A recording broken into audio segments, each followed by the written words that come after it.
Балалар, қазір қазақ тілі сабағы. Ортақ тақырып өнер, бөлімше негізгі және туынды зат есім.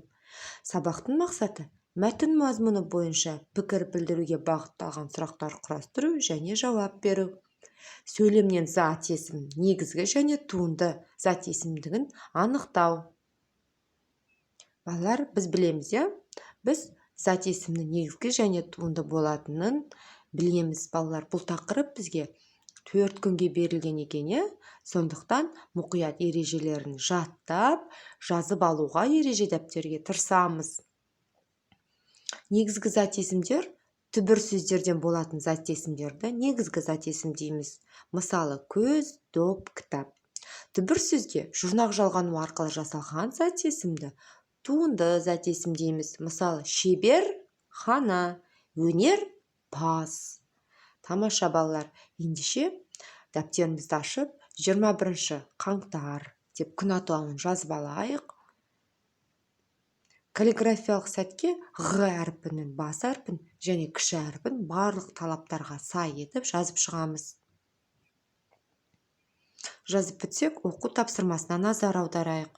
Сендердің оқулықтарыңның 23 бетіндегі 33 жаттығуға назар аударамыз. Бұл жаттығу мынандай дескриптор арқылы жасалады. Бірінші, мәтінді толық көшіріп жазады. Екінші, қарамен жазылған сөздердің түбірін табады.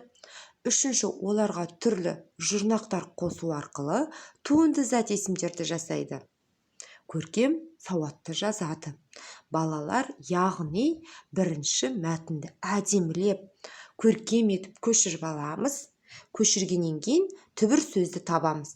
Біз білеміз, түбірдің өзіне тән несі бар? Белгісі бар, Ол қандай белгі еді? Дұрыс айтасыңдар, доғал сызық еді, Доғал сызықпен сызып, түбір сөздерді белгілеп аламыз қарамен жазылған.